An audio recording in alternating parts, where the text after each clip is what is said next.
Okay, number five. Number five lesson I've learned. Um, Marriage is work. I have question mark, question mark. I say marriage isn't work. I say marriage is the developing and maturing of the fruit of the Spirit. Divine love, you bring it to your marriage. Divine joy, you bring it to your marriage. Divine peace, you bring it to your marriage. Divine long suffering, you bring it to your marriage. Divine gentleness, goodness, faithfulness, divine meekness, divine temperance and self-control, you bring it to your marriage. Marriage is not work other than being a Christian is work. It's a decision to tell your flesh no and to say yes to your spirit and the Spirit of God. Marriage is not work. It's an exercise in developed humility. It's saying, I'm not always right. My perspective is not always better. You have as much right to equal dignity and equality and value as I have. So that's the work. But people say, oh, marriage is good if you work at it.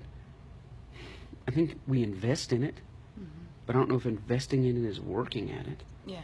I was thinking, I guess it's like a garden in the sense of That's it. That's good. you have a garden, you have to Tend take it. care of the ground, tend to it, make sure it gets the water, the proper nutrients, and all of that. You have to work and put action into it. You have to do certain things on purpose. It just doesn't happen. But you don't begrudge it. You don't, and the fruit of it is beautiful. That's it. And so our marriage is this beautiful thing. That's It's good. this garden. That's good. And if we said, well, we don't have to do anything to make it beautiful, we don't have to do anything to take care of it, that wouldn't be true. And the same as with the Yeah, marriage. that's good. It's like how much of a hassle is it to tend to your garden? Not a hassle at all. I love the cucumbers and I love the tomatoes and I love it's great. It's an investment that I make in something that I eat and partake of the richness from, and it's awesome. If I keep the bugs out of it, then it's going to be delicious. So that's good. And a lot of people garden just as a hobby. It's not like, well, this is how we get our sustenance. They enjoy the fruit of it, the vegetables they may grow and everything, but they enjoy it. It's something they want to do. And in my marriage, I want to make it better. I want to add to it. I want to add to its beauty. Yeah, that's a good thing, because I think maybe that's what I'm trying to say. People say, "Oh, marriage Work is work." sounds like a negative word. Yeah, People marriage associate is it. marriage. Yeah, a marriage is work. Like it's a laborious, tiresome, wearisome task, and that's not it at all. It's invest in it, pour a lot into it, and what you get out of it is incredible. So singles always say, "You're ever going to teach on anything for singles? Why don't you teach on anything for singles?" If you read the New Testament, everything there is written for singles.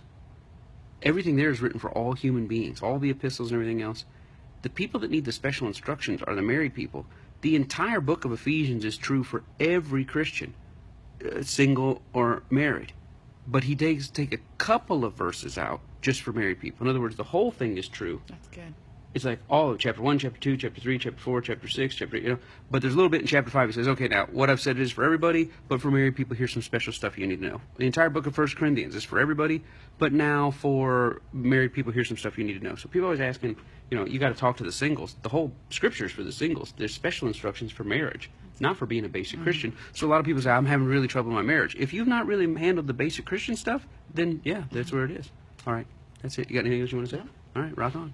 Whoa.